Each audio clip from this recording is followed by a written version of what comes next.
The Art of War, author Sun Tzu, Chapter 1, Initial Estimations Core, Strategic Planning Before War, Measuring Strength Through the 5 Factors and 7 Calculations, and Using Deception to Confuse the Enemy. Sun Tzu said, "War is a vital matter of the state, a matter of life and death, and a road to survival or ruin. It must be thoroughly examined and treated with the utmost seriousness. Therefore, we must analyze it through 5 fundamental factors and compare them using 7 calculations to explore the conditions of victory or defeat. These 5 factors are: first, moral law, the Tao; second, heaven, timing; third, earth, terrain; fourth, the commander; and fifth, regulation and discipline. Moral law causes the people to be in complete accord with their ruler, so that they will follow him in life and death without harboring any betrayal. Heaven signifies the changes of day and night, clear and rainy days, cold and heat, and the rotation of times and seasons. Earth comprises terrain conditions such as high hills and low wetlands, long and short distances, dangerous and open ground, wide and narrow passes, and places of life and death. The commander stands for the virtues of wisdom, sincerity, benevolence, courage, and strictness. Regulation and discipline refer to the military system and laws of the army, the division of authority among officers, and the management of military supplies. There is no general who has not heard of these 5 factors. Those who fully master them will win. Those who do not will face defeat. Therefore, we must compare the 7 calculations of both sides to explore the conditions of victory or defeat. These 7 calculations ask: which ruler possesses greater political enlightenment? Which commander has greater ability? Which side enjoys better advantages of heaven and earth? On which side are laws and orders more thoroughly executed? Which side possesses superior weapons and equipment? On which side are the officers and soldiers better trained? On which side are rewards and punishments more justly and strictly administered? Based on these, we can forecast who will win and who will lose. If a commander agrees with and executes my strategic plans, he will win. Keep him in command. If he disagrees and refuses to execute them, he will fail. Let him be dismissed. After strategic plans are determined and adopted, one must consider the creation of strategic momentum, to fully exploit external conditions. The so-called momentum means adapting flexibly based on advantageous conditions. Warfare is essentially a game of deception. Therefore, when capable, feign incapacity; when active, feign inactivity; when near the enemy, make them believe you are far away; when far away, make them believe you are near. If the enemy seeks an advantage, lure them with small baits. If they are in chaos, seize them. If they are substantial in strength, prepare against them. If they are powerful and sharp, avoid them for the time being. If their morale is high, find ways to drain it. If they are humble and quiet, find ways to make them arrogant and reckless. If they are well-rested, wear them out. If they are united internally, sow discord to divide them. Attack them where they are unprepared, and strike when they least expect it. These are the secrets to victory for military strategists, which cannot be rigidly predetermined. If calculations in the temple before a battle show a high probability of victory, it means the factors for victory are abundant. If they show a low probability of victory, it means the factors for victory are scarce. With precise and thorough planning, one wins. With careless and superficial planning, one loses. How much more so with no planning at all? By observing these aspects, the outcome of victory or defeat becomes perfectly clear. Chapter 2. Waging War. Core. Weighing the economic costs of war, pursuing swift victory, and advocating foraging on the enemy to ease the logistical burden. Sun Tzu said, "In the operations of war, when using 1,000 light chariots, 1,000 heavy chariots, and 100,000 troops, along with transporting provisions over 1,000 miles, the expenses at home and at the front, including entertainment of envoys and advisors, maintenance of materials, and the repair of chariots and armor, will amount to an enormous daily cost.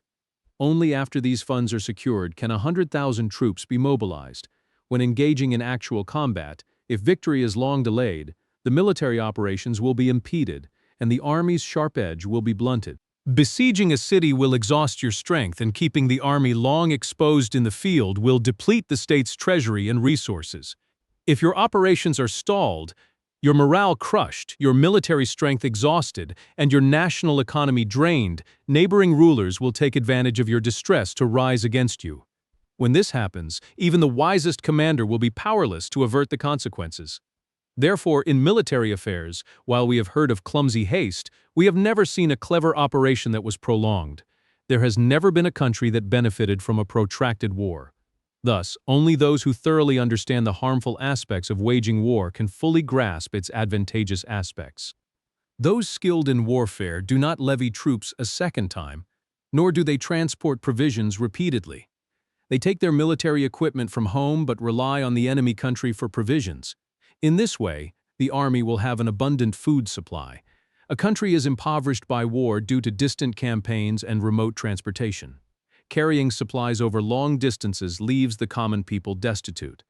Prices will skyrocket near the areas where the army is stationed, and soaring prices will drain the state's finances. When the treasury is exhausted, the state is forced to burden the people with heavy taxes. With military strength drained on the battlefield and the country's homes left empty, the people lose 70% of their wealth. The government's resources are likewise depleted by 60% due to the breakage of chariots. The exhaustion of horses, the replacement of armor, bows, arrows, spears, and shields, as well as the requisitioning of oxen and supply wagons. Therefore, a wise general makes sure to feed his army off the enemy. Consuming 1 zhong, an ancient unit of measurement, of the enemy's food is equivalent to transporting 20 zhong from the home country. Using 1 dan of the enemy's fodder equals 20 dans sent from home. To make the army kill the enemy bravely, their fighting spirit must be aroused. To make them seize the enemy's military supplies, they must be motivated by material rewards.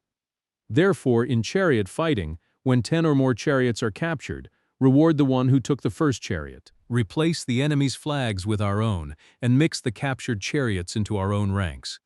Treat the prisoners of war well and look after them so that they can be used for our own purposes. This is what is meant by conquering the enemy and becoming stronger in the process. Hence, what matters most in war is swift victory, not prolonged campaigns. Therefore, the commander who understands the nature of war is the master of the people's fate and the guardian of the nation's security. Chapter 3. Attack by Stratagem. Core.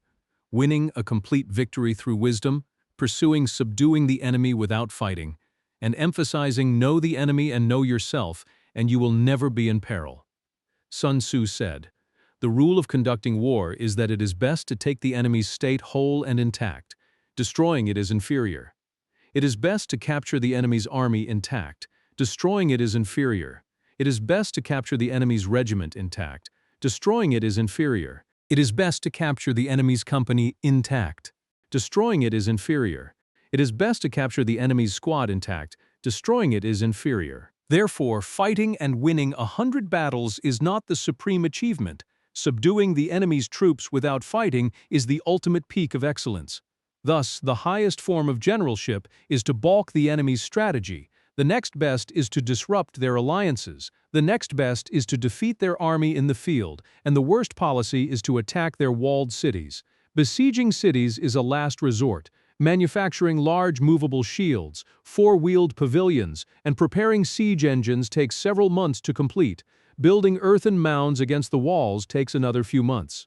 If the commander cannot control his impatience and orders his soldiers to swarm the walls like ants, 1/3 of his men will be slaughtered while the city remains untaken. This is the disaster of siege warfare.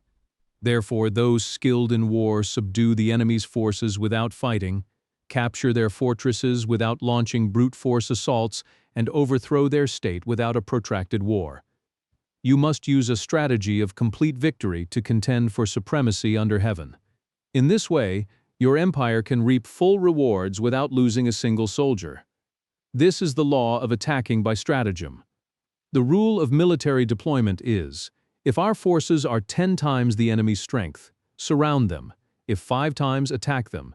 If twice as strong, engage them. If equal in strength, find ways to divide them. If fewer in number, maintain a firm defense. If unequal in capacity, avoid them. Therefore, a small force that obstinately stands its ground will eventually become the captive of a larger, more powerful enemy. Now, the commander is the supporting brace of the state. If the brace is thoroughly joined and reliable, the state will be strong. If the brace is cracked and faulty, the state will inevitably be weak. There are 3 ways a ruler can bring disaster upon his army. 1. By ordering an advance when he is ignorant of the fact that the army cannot advance, or ordering a retreat when he is ignorant of the fact that it cannot retreat. This is called hobbling the army. 2. By interfering with the army's internal administration while being ignorant of its military affairs, which leaves the officers and soldiers confused. 3. By interfering with the army's command structure while being ignorant of military expediency and adaptation, which sows seeds of suspicion and anxiety in the minds of the troops. When an army is both confused and suspicious, neighboring rulers will inevitably seize the opportunity to invade. This is what is meant by throwing your own army into chaos and leading yourself to ruin. There are 5 conditions that allow one to foresee victory. He who knows when he can fight and when he cannot will win. He who understands how to handle both superior and inferior forces will win. He whose army is united in purpose and spirit throughout all ranks will win. He who has prepared himself and waits to catch the enemy unprepared will win. He whose generals have military capacity and are not micromanaged by the ruler will win. These 5 points are the methods to predict victory. Therefore, it is said, if you know the enemy and know yourself, you need not fear the result of 100 battles. If you know yourself but not the enemy, for every victory gained, you will also suffer a defeat. If you know neither the enemy nor yourself, you will succumb in every battle. Chapter 4. Military Disposition. Core, becoming invincible first through concealed defense, accumulating absolute strength, and achieving victory before seeking battle. Sun Tzu said, "The great warriors of old first made themselves invincible and then waited for an opportunity to defeat the enemy." Invincibility lies within our own hands, but the opportunity to defeat the enemy is provided by the enemy themselves. Therefore, a skilled warrior can make himself invincible, but he cannot guarantee an absolute victory over the enemy. Hence it is said, victory can be anticipated, but it cannot be forced. To ensure invincibility, one must organize a defense. To defeat the enemy, one must launch an attack. One defends when his strength is insufficient. One attacks when his strength is more than abundant. Those skilled in defense hide their forces as if buried deep beneath the earth. Those skilled in offense strike like a sudden storm falling from the highest heavens. In this way, they are able to protect themselves and achieve a complete victory. Foreseeing a victory that does not exceed the common knowledge of the masses is not the ultimate peak of excellence. Winning a hard-fought battle that the entire empire praises is also not the peak of excellence. Just as lifting an autumn feather is no sign of great strength, seeing the sun and moon is no sign of sharp vision, and hearing a clap of thunder is no sign of quick hearing. What the ancients called a clever fighter is one who not only wins, but excels at winning with ease. Hence, his victories bring him neither a reputation for wisdom nor credit for courage. He wins his battles without making mistakes. Making no mistakes is what establishes the certainty of his victory, meaning he conquers an enemy who is already defeated. A skilled warrior positions himself on ground that cannot face defeat and never misses the opportunity to break his opponent. Therefore, a victorious army wins first and then seeks battle. A defeated army battles first and then seeks to win through luck. Those who excel in war must master the laws of self-preservation and complete victory, thereby retaining the initiative over victory and defeat. The principles of military measurement are 5-fold. First, the measurement of land area. Second, the estimation of material resources. Third, the calculation of troop numbers. Fourth, the comparison of military weight. And fifth, the determination of victory or defeat. The nature of the terrain gives rise to the measurement of land area. The measurement of land area determines the estimation of material resources. The estimation of material resources dictates the calculation of troop numbers. The calculation of troop numbers allows the comparison of military weight, and the comparison of military weight ultimately decides victory or defeat. A victorious army compared to a defeated one is like a yai, a heavy ancient weight, balanced against a zhu, a tiny fraction of a weight. A defeated army compared to a victorious one is like a zhu pitted against a yai. The rush of a victorious general's troops is like the bursting of pent-up waters into a canyon thousands of fathoms deep. This is the manifestation of military disposition. Chapter 5. Military Energy. Core, deploying the army based on organizational structure, using extraordinary and orthodox Qi and Zheng forces tactics, and winning by creating an advantageous momentum like a round boulder rolling down a mountain. Sun Tzu said, "Controlling a large force is the same in principle as controlling a few men. It is merely a question of organizational structure. Fighting with a large army under your command is no different from fighting with a small one. It is merely a question of instituting signs and signals for command and control. Ensuring that your entire army can withstand the enemy's attack without facing defeat depends on the tactical application of extraordinary Qi and orthodox Zheng forces. Striking the enemy like a whetstone smashed against an egg is the practical application of avoiding strength and striking weakness. In all battles, the orthodox force is used to engage the enemy, while the extraordinary force is used to secure victory. Therefore, the tactics of a master of extraordinary maneuvers are as inexhaustible as heaven and earth, and as endless as the flow of great rivers. Like the sun and moon, they set only to rise again. Like the four seasons, they pass only to return. There are only 5 musical notes, yet their combinations produce more melodies than can ever be heard. There are only 5 primary colors, yet their mixtures create more hues than can ever be seen. There are only 5 cardinal tastes, yet their blends yield more flavors than can ever be savored. In battle, there are only the orthodox and extraordinary maneuvers, yet their permutations are limitless.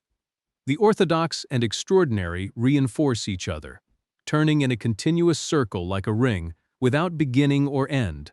Who can ever exhaust them? The momentum of rushing water, which even torrents stones along, is due to the force of its momentum, Qi.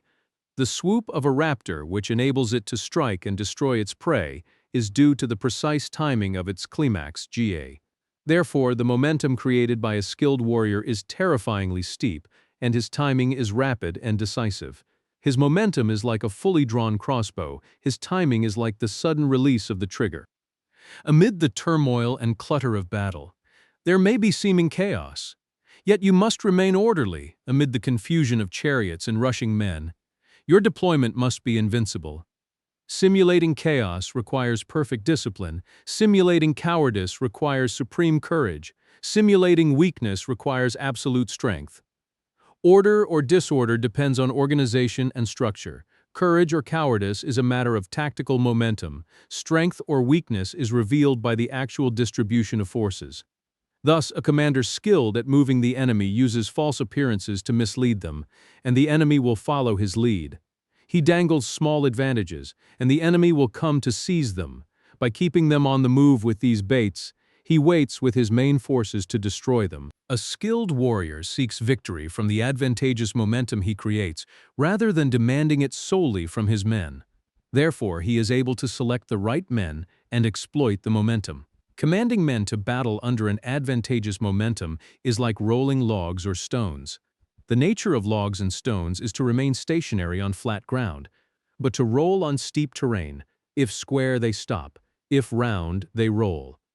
Thus, the momentum generated by a master general is like the rolling of round boulders down a mountain thousands of feet high. This is what momentum means. Chapter 6. Weak Points and Strong Points. Core, mastering the initiative to maneuver the enemy instead of being maneuvered by them, avoiding strength to strike weakness, and adapting to the enemy like water which has no constant shape. Sun Tzu said, "Whoever is first in the field and awaits the enemy will be fresh for the fight. Whoever arrives late and has to rush into battle will be exhausted." Therefore, a clever combatant imposes his will on the enemy, but does not allow the enemy's will to be imposed on him. Making the enemy come to you voluntarily is a matter of drawing them with small baits. Preventing the enemy from reaching their destination is a matter of inflicting difficulties and damage along their way. If the enemy is at rest, tire them out. If well-fed, starve them. If settled comfortably, force them to move. The key is to strike at places they must rush to defend. You can march 1,000 miles without distress if you travel through country where the enemy is not deployed. You are certain to succeed in your attacks if you only strike places that are undefended. You can ensure the safety of your defense if you only hold positions that the enemy cannot attack. Therefore, against those skilled in attack, the enemy does not know where to defend. Against those skilled in defense, the enemy does not know where to attack. How subtle, subtle to the point of formlessness. How divine, divine to the point of soundlessness. Thus, you become the master of the enemy's fate. You may advance and be absolutely irresistible if you plunge into the enemy's weak points. You may retreat and be safe from pursuit if your movements are too rapid for the enemy to overtake. Therefore, if we wish to fight, the enemy will be forced to engage even if they are sheltered behind high walls and deep trenches, because we attack a vital position they are bound to relieve. If we do not wish to fight, we can prevent the enemy from engaging us even if the lines of our defense are merely traced on the ground, because we divert them in another direction. By forcing the enemy to reveal their dispositions while keeping our own concealed, we can keep our forces concentrated while the enemy's must be divided. If our army is concentrated at one point while the enemy is scattered across 10, we can strike them with 10 times their strength at that specific spot, creating a situation where we are many and the enemy is few. If we can strike a scattered few with our concentrated many, the opponents we face will be in dire straits. The spot where we intend to attack must not be made known to the enemy.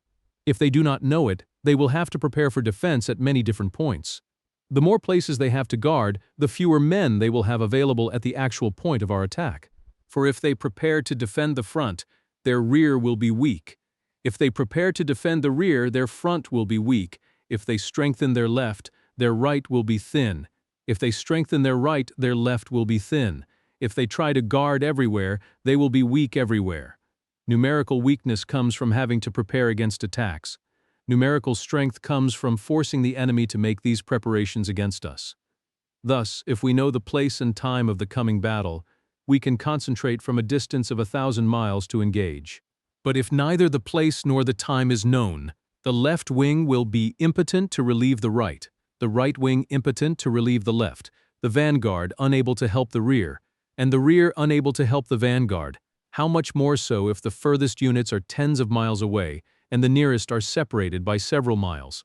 According to my assessment, though, the soldiers of UA are numerous. What benefit does that give them regarding the outcome of the war? Therefore, I say that victory can be manufactured. Even if the enemy has superior numbers, we can prevent them from fighting us effectively. Hence, calculate carefully to discover the enemy's plans and their chances of success. Provoke them to learn the patterns of their activity or inactivity. Force them to reveal their dispositions to find out their vulnerabilities and strong points. Launch minor skirmishes to test where their strength is abundant and where it is lacking. The ultimate peak in concealing your military disposition is to be completely formless.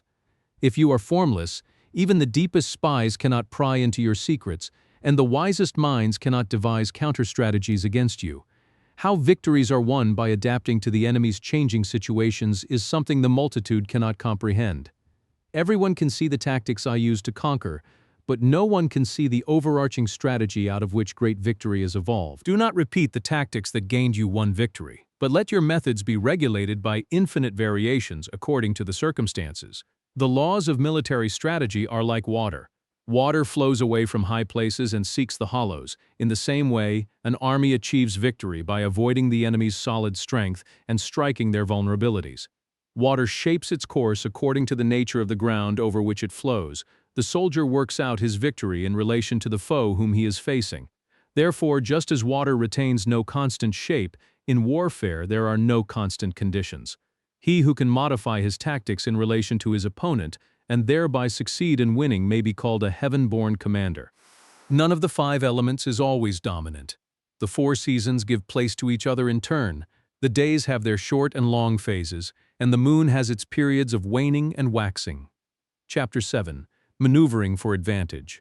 Core, gaining the initiative in battle, turning the devious into the direct to turn disadvantages into advantages, and defeating the enemy through the rhythm of wind, forest, fire, and mountain. Sun Tzu said, "In war, the general receives his commands from the sovereign, rallies the people, assembles the army, and confronts the foe. In this entire process, nothing is more difficult than maneuvering for tactical advantage. The difficulty of maneuvering lies in turning the devious route into a direct one, and turning disadvantages into advantages. Thus, by taking a roundabout route and distracting the enemy with small baits, you may set out after him yet manage to arrive at the objective before him. This shows comprehension of the artifice of turning the devious into the direct. Maneuvering for advantage brings benefits, but it also carries great dangers. If the whole army marches with all its heavy baggage to compete for an advantage, it will arrive too late. If you leave your heavy baggage behind to rush forward, the baggage train will be lost. If you order your men to roll up their armor and make forced marches day and night without stopping, traveling 100 miles to contest an advantage, the commanders of all 3 divisions will fall into the enemy's hands. The robust men will arrive first while the exhausted ones lag behind, meaning only 1/10 of your army will reach the destination. If you march 50 miles to contest an advantage, the commander of the vanguard will meet a check, and only half your force will make it. If you march 30 miles for the same purpose, only 2/3 of your force will arrive. Therefore, an army cannot survive without its baggage train, cannot survive without provisions, and cannot survive without stores of materials. We cannot enter into alliances with neighboring rulers until we are acquainted with their strategic designs. We cannot lead an army on the march unless we are familiar with the face of the country, its mountains and forests, its pitfalls and precipices, its marshes and swamps. We cannot turn natural advantages to account unless we make use of local guides. In war, practice absolute deception, move only when there is a clear advantage, and achieve changes in tactics through concentration or dispersion. Let your movements be swift as the wind, your slow advances majestic as the forest, your attacks devastating as fire, your defenses unyielding as a mountain, your concealments dark as a storm cloud, and your charges sudden as a thunderbolt. When you plunder a countryside, divide your forces. When you capture new territory, defend its key positions. Weigh the pros and cons before making a move. He who knows beforehand the artifice of turning the devious into the direct will win. This is the law of maneuvering. The Book of Military Administration says, "In battle, spoken words cannot be heard clearly over the din, so gongs and drums are instituted. Actions cannot be seen clearly, so flags and banners are established." Gongs, drums, flags, and banners are means to unify the actions of the entire army. Therefore, use many signal fires and drums during night battles, and use flags and banners during day battles. When the entire army acts as one unified body, the brave will not advance alone, and the cowardly will not retreat alone. This is the art of directing a vast body of men. You can strip the enemy army of its morale. You can rob the enemy commander of his presence of mind. In the morning of a campaign, an army's morale is sharp and full. During the day, it begins to flag, and by evening, its spirit is completely drained.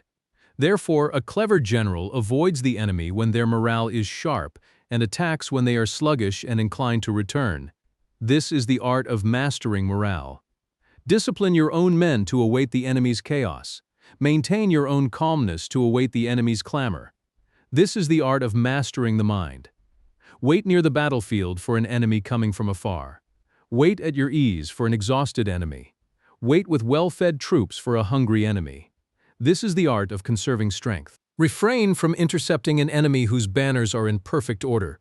Do not attack an army drawn up in calm and confident array. This is the art of adapting to changing circumstances. The rules of warfare dictate, do not attack an enemy who occupies high hills, and do not confront them when they have a hill at their back. Do not pursue an enemy who feigns retreat. Do not attack their elite forces rashly. Do not swallow the baits offered by the enemy. Do not interfere with an army returning to its home country. When you surround an army, leave an outlet free. Do not press a desperate foe too hard. These are the laws of military deployment. Chapter 8. Variation in Tactics. Core, flexibility and battlefield command, balancing advantages and harms when evaluating options, and remaining vigilant against the 5 fatal weaknesses of a commander. Sun Tzu said, "In war, the general receives his commands from the sovereign, mobilizes the army, and gathers resources. When in rugged terrain with no natural cover, do not encamp. Where highways cross and connect, intersecting ground, join hands with your allies. Do not linger in dangerous, isolated positions, desperate ground. In hemmed-in positions, encircled ground, resort to stratagem. In a desperate position, death ground, you must fight fiercely for survival. There are roads which must not be followed, armies which must not be attacked, walled cities which must not be besieged, territories which must not be contested, and commands of the sovereign which must not be obeyed. Therefore, the general who thoroughly understands how to vary his tactics knows how to employ his forces effectively. The general who does not understand these variations may be well acquainted with the configuration of the land, yet he will fail to turn it to his advantage. If he commands an army without knowing how to adapt his methods, he will fail to make the best use of his men, even if he is familiar with the 5 advantages mentioned above: roads, armies, cities, grounds, and sovereign commands. Hence, the calculations of a wise commander must include both advantages and harms. By factoring in the advantageous side, he can make his plans feasible and effective. By factoring in the harmful side, he can foresee and neutralize potential disasters before they happen. Reduce neighboring rulers by inflicting damage upon them, keep them constantly occupied by creating endless troubles for them. Make them rush to your side by dangling alluring benefits before them. The art of war teaches us not to rely on the likelihood of the enemy's not coming, but on our own readiness to receive him, not on the chance of his not attacking, but rather on the fact that we have made our position unassailable. There are 5 fatal flaws which may affect a commander. 1. Recklessness, which leads to destruction and being lured into an ambush. 2. Cowardice, which leads to capture by the enemy. 3. A hasty temper, which can be provoked by insults and slights. 4. A delicate sense of honor, which is sensitive to shame and falls into traps. 5. Over-solicitude for his men, which exposes him to worry and trouble. These 5 flaws are serious errors in a general, and are absolute disasters in the conduct of war. When an army is overthrown and its leader slain, the cause will surely be found among these 5 dangerous traits. They must be studied with the utmost care. Chapter 9. The Army on the March Corps. Methods of marching and encamping across various terrains, observing and assessing the enemy through environmental clues, and emphasizing a command style that balances benevolence with strict authority. Sun Tzu said, "We come now to the question of encamping the army and observing signs of the enemy. When crossing mountains, pass swiftly through valleys with water and grass. Stay in high places facing the sun. Do not climb heights to attack an enemy who holds them. This is the rule for mountain warfare. After crossing a river, move far away from it. When an advancing enemy crosses water to attack, do not engage them in the middle of the stream. It is most advantageous to let half their force cross before launching your strike. If you wish to fight the enemy, do not meet them near the water's edge. Encamp in high places facing the sun, and never position yourself downstream from the foe. This is the rule for river warfare. In crossing salt marshes, your sole concern should be to get through them quickly without any delay. If forced to fight in a salt marsh, keep close to water and grass with your back to a clump of trees. This is the rule for marsh warfare. On open plains, occupy an accessible position with elevated ground on your right and rear, so that danger lies in front and safety behind. This is the rule for plain warfare. These are the 4 advantageous methods of encamping an army, which enabled the Yellow Emperor to conquer his rivals. All armies prefer high ground to low places, and sunny spots to shadows. If you value sunny places and take care of your men, the army will be free from 100 diseases, which spells certain victory. When you come to hills, dikes, or embankments, occupy the side facing the sun, keeping them on your right and rear. All these measures are advantageous and use the natural terrain as an auxiliary aid to your forces. When heavy rains fall upstream and foam appears on the water you wish to ford, do not attempt to cross. Wait until the current subsides. Country that contains steep ravines with mountain torrents, deep pits, natural prisons, natural nets, natural traps, and narrow fissures must be left with all possible speed. Do not approach them. While we keep away from such places, we should guide the enemy toward them. While we face them, we should make the enemy have them at their back. If the army's flanks contain dangerous defiles, ponds, marshes covered with reeds, thick woods, or tangled undergrowth, they must be searched thoroughly and repeatedly, for these are places where ambushes are laid and spies conceal themselves. When the enemy is close at hand but remains quiet, they are relying on the natural strength of their position. When they stand far away and challenge you to battle, they are trying to lure you forward. If they encamp on flat ground rather than holding the heights, it is because that position offers them some tactical advantage. Movement among the trees of a forest shows that the enemy is advancing. The appearance of many screens in the midst of thick grass means they are trying to create suspicion. The sudden flight of birds is a sign of an ambush beneath. Startled beasts indicate that a surprise attack is coming. When dust rises in a high, sharp column, It indicates the approach of war chariots. When the dust is low but spread over a wide area, it betrays the approach of infantry. When dust is scattered in thin streaks, it shows that the enemy is dragging branches to fake a retreat or confuse us. When there are small clouds of dust rising and falling, they are pitching camp. An enemy envoy who speaks humbly but continues their war preparations is about to advance. An envoy who speaks aggressively and drives his force forward is preparing to retreat. When light chariots come out first and take up positions on the flanks, they are forming their battle lines. Proposals for a truce, unaccompanied by a formal treaty, indicate a deep plot. When the enemy's troops run about quickly and draw up their forces, they are expecting a decisive showdown. When some advance and others retreat, they are trying to lure you into a trap.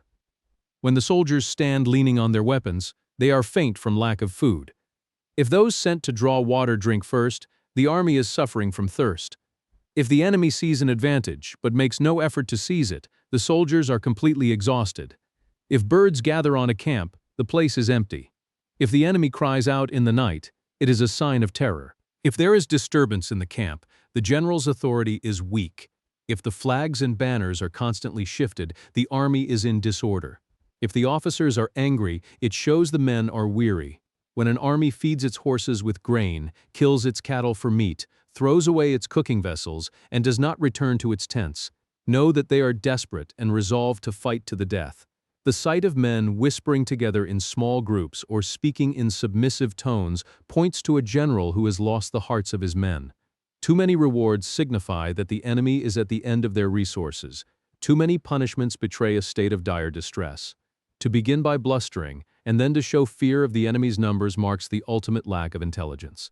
When envoys arrive bearing gifts and compliments, it is a sign that the enemy wishes for a truce. If the enemy's troops march up angrily and remain facing ours for a long time without either engaging or retreating, you must observe their movements with the utmost caution. In war, numerical superiority alone provides no inherent advantage. It merely means not advancing recklessly, concentrating your forces, assessing the enemy accurately, and winning the full support of your men. He who exercises no forethought but makes light of his opponents is certain to be captured by them. If you punish soldiers before they have become attached to you, they will not prove submissive. If they are not submissive, they will be difficult to employ. If, when the soldiers have become attached to you, punishments are not enforced, they will still be useless for battle. Therefore, treat your men with benevolence and win their hearts through education, while controlling them strictly through discipline and law. This ensures their absolute loyalty and devotion. If commands are habitually enforced during training, the army will be well disciplined. If commands are not habitually enforced, the army will be undisciplined. When a commander's orders are consistently obeyed, it shows a harmonious relationship between the leader and his men. Chapter 10. Terrain. Core combat principles for the 6 types of terrain, guarding against the 6 failures caused by a commander's faults, and knowing both oneself and the enemy, as well as heaven and earth. Sun Tzu said, terrain may be classified into 6 types: accessible, tong, entangling, gua, temporizing, ji, narrow passes, ai, precipitous heights, xian, and distant ground, yuan. Ground which can be freely traversed by both sides is called accessible. On this ground, be the first to occupy the high and sunny spots, keeping your supply lines secure. This gives you a clear advantage in battle. Ground which can be abandoned easily but is difficult to reoccupy is called entangling. From this position, if the enemy is unprepared, you may sally forth and defeat them, but if the enemy is prepared and you fail to win, it will be impossible to retreat safely, bringing disadvantage. Ground which offers no advantage to either side if they advance is called temporizing. On this ground, even if the enemy offers a bait, do not advance, feign a retreat to lure them out, and when half their force has emerged, turn and strike them to gain the advantage. With regard to narrow passes, if you occupy them first, garrison them heavily and await the enemy. If the enemy occupies them before you and blocks the pass completely, do not pursue them. Only attack if they fail to secure the pass with a strong force. With regard to precipitous heights, if you occupy them first, hold the highest and sunniest peaks to await the enemy. If the enemy occupies them before you, withdraw your forces and do not attack. On distant ground, if the strengths of the two armies are equal, it is difficult to provoke a battle, and forcing a fight will bring no advantage. These 6 are the principles of utilizing terrain. It is the highest responsibility of the general to investigate them thoroughly. In military affairs, there are 6 conditions that cause absolute defeat. These 6 conditions do not arise from natural disasters, but from the errors of the commander. They are flight, Tzu, insubordination, Qi, collapse, Xian, ruin, Beng, disorganization, Luan, and rout, Bei. Other conditions being equal, if one force attacks an enemy 10 times its size, the result is flight. When the common soldiers are too strong and their officers too weak, the result is insubordination. When the officers are too fierce and the soldiers too weak, the result is collapse. When the higher officers are angry and insubordinate, and upon meeting the enemy advance to fight on their own out of resentment, while the commander remains ignorant of their capacity, the result is ruin.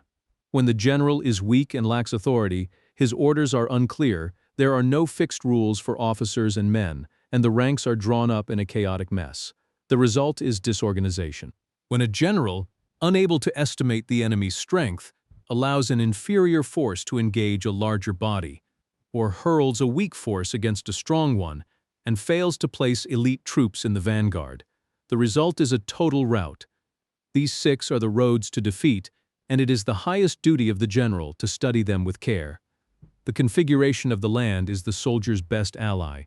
Estimating the enemy's strength, controlling the forces of victory, and shrewdly calculating difficulties, dangers, and distances constitute the true path of a master general. He who fights with full knowledge of these principles will win. He who fights without them will face certain defeat. If the laws of war point to a certain victory, you must fight. Even if the sovereign forbids it, if the laws of war point to defeat, you must not fight, even at the sovereign's command. The general who advances without coveting fame and retreats without fearing disgrace, whose only purpose is to protect his people and serve the interests of his sovereign, is a precious jewel of the nation. Regard your soldiers as your infants, and they will follow you into the deepest valleys. Look upon them as your beloved sons, and they will stand by you even unto death. If, however, you are indulgent but unable to make your authority felt, benevolent but unable to enforce your commands, and incapable of quelling disorder, your soldiers will be like spoiled children, useless for any military purpose. If we know that our own men are ready to strike, but are ignorant of the fact that the enemy is not vulnerable to attack, we have made only a half step toward victory. If we know that the enemy is vulnerable but are ignorant of the fact that our own men are not ready to strike, we have made only a half step toward victory. If we know the enemy is vulnerable and our men are ready, but fail to realize that the nature of the terrain makes fighting impossible, we still have only a half step toward victory. Therefore, the experienced soldier, once in motion, is never bewildered. Once he breaks camp, he is never at a loss for variations. Hence the saying, know the enemy and know yourself, and your victory will not be imperiled. Know heaven and know earth, and your victory will be complete. Chapter 11. The 9 Situations. Core, strategic approaches for 9 types of battlegrounds, placing troops on death ground to ensure survival, and uniting the entire army to fight as one brave soul.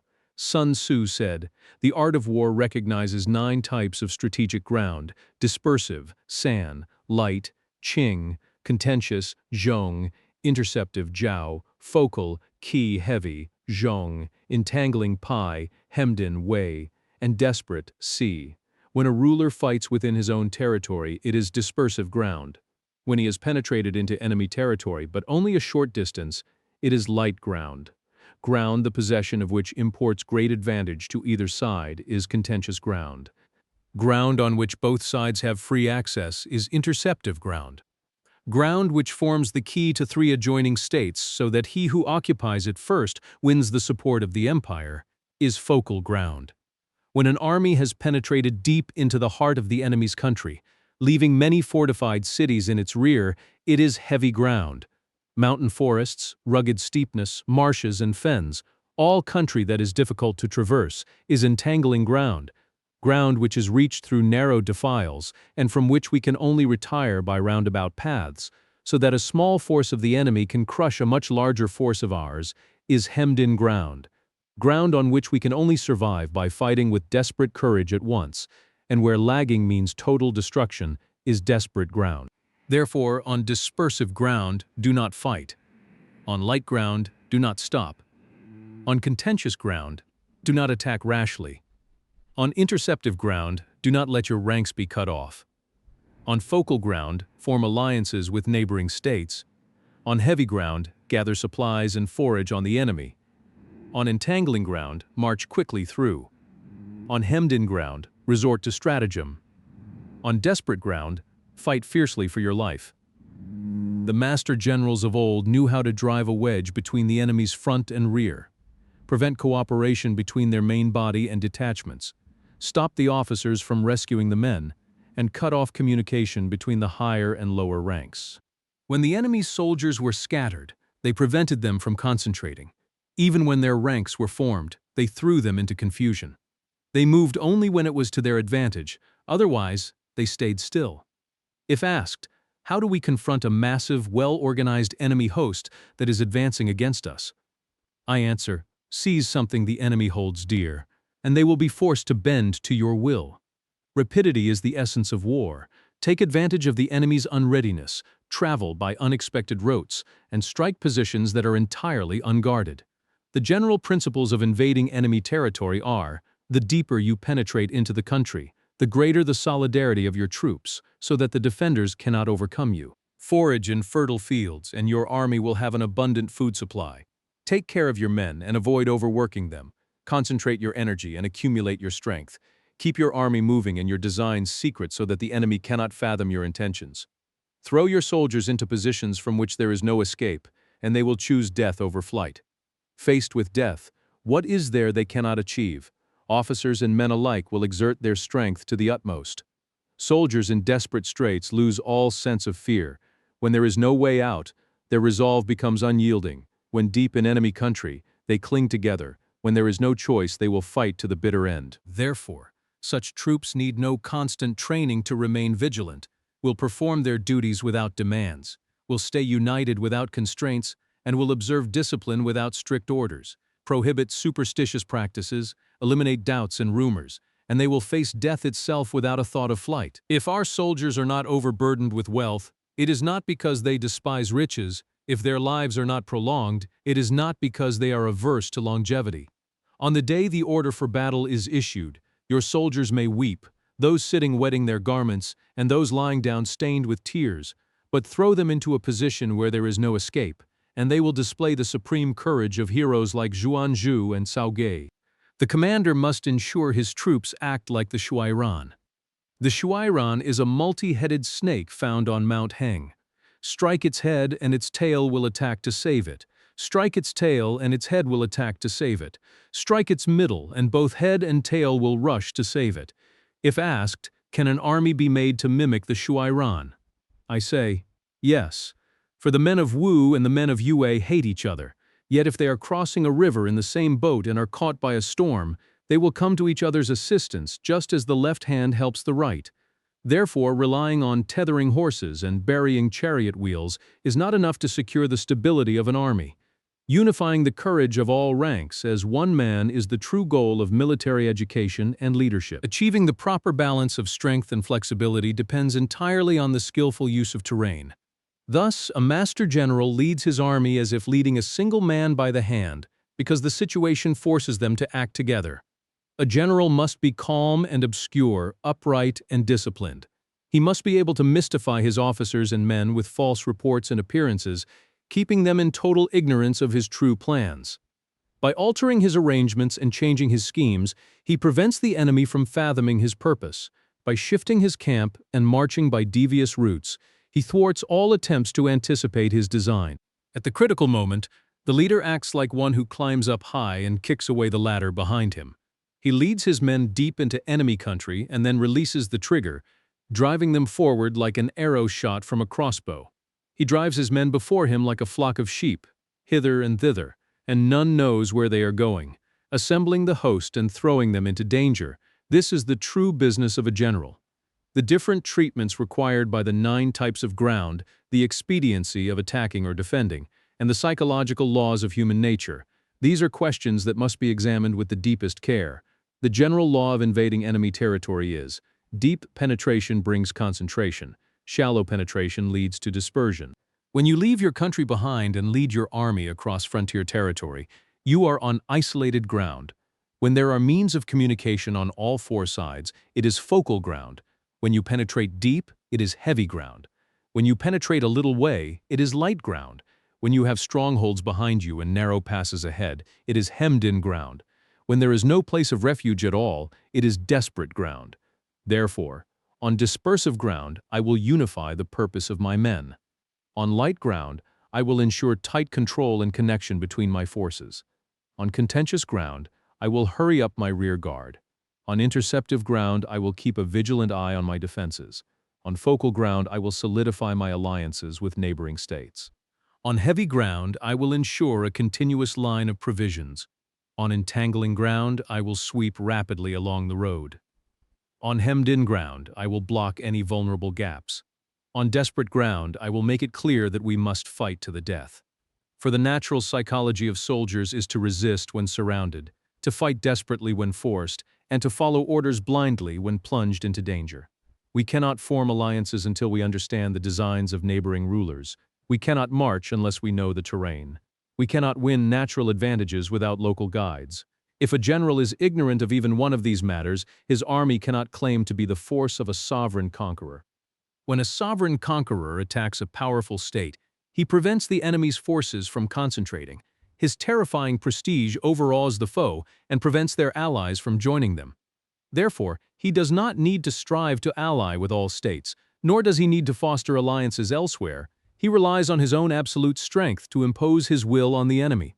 Thus, he can capture their cities and overthrow their empire, bestow rewards that bypass standard rules, issue orders that break conventional precedents, and you can command a vast army as if it were a single man. Give your men tasks without explaining the underlying strategy. Set them dangerous assignments without telling them the potential benefits. Plunge your army into desperate straits, and it will survive. Hurl it into death ground, and it will emerge safely. For it is precisely when a force falls into extreme peril that it can turn defeat into victory. Success in warfare depends on carefully humoring the enemy's designs, concentrating your forces in the main direction, flying across 1,000 miles and slaying the enemy commander. This is what is meant by achieving victory through brilliant and masterful generalship. Therefore, on the day you decide to launch a campaign, close the frontier passes, tear up the travel passes, and cut off all communication with the enemy's envoys. Hold strict councils in the council chamber to seal your strategic decisions. The moment the enemy leaves a gap open, rush in instantly. Seize their vital positions first, but do not invite a premature showdown. Break through conventional rules, adapt to the enemy's changes, and flexibly guide your operations. Before the battle, maintain the demure silence of a maiden to lull the enemy into carelessness. Once the battle begins, strike with the sudden speed of a fleeing hare, leaving the enemy no time to resist. Chapter 12. The Attack by Fire. Core. The 5 forms of fire attack, coordinated with seasonal elements, utilizing fire and water to assist the offensive, and emphasizing the principles of caution and preserving the state. Sun Tzu said, "There are 5 ways of attacking with fire. The first is to burn soldiers in their camp. The second is to burn stores and provisions. The third is to burn baggage trains. The fourth is to burn arsenals and magazines. The fifth is to drop fire among the enemy's supply routes." In order to carry out an attack with fire, certain material conditions must be prepared beforehand. Launching a fire attack depends on the weather, and the fire must be started on the correct days. The proper weather means periods of dry climate. The proper days are those when the moon is in the constellations of the sieve, the wall, the wing, or the crossbar, for these are the days that bring high winds.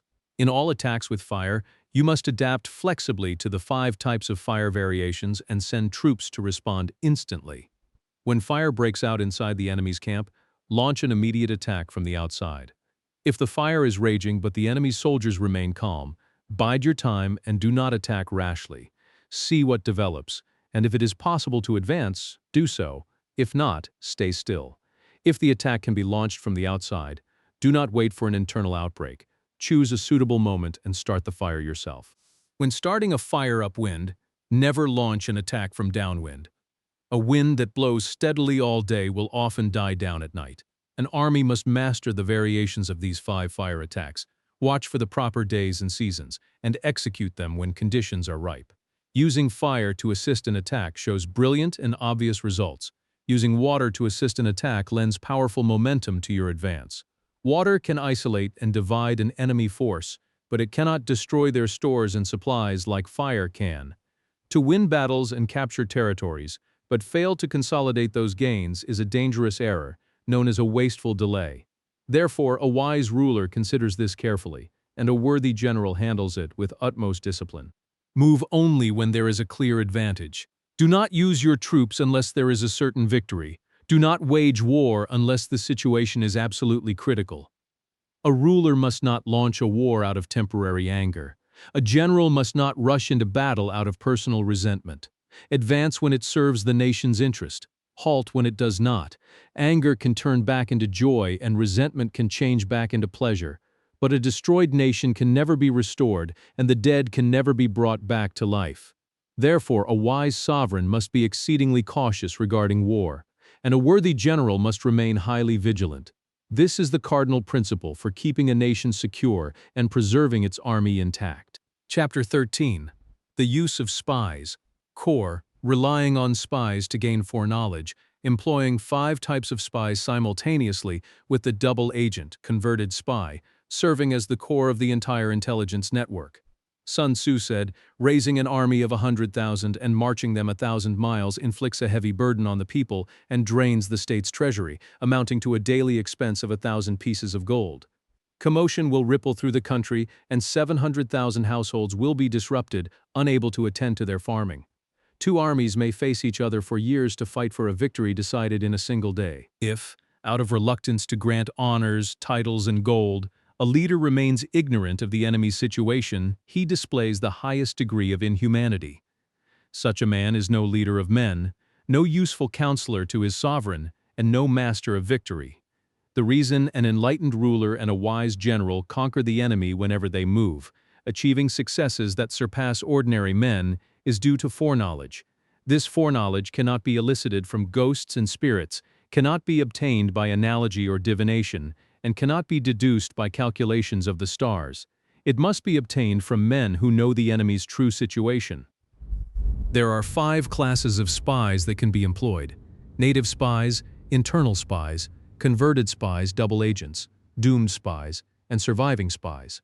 When all 5 classes are at work simultaneously, no one can discover the underlying patterns of your intelligence network.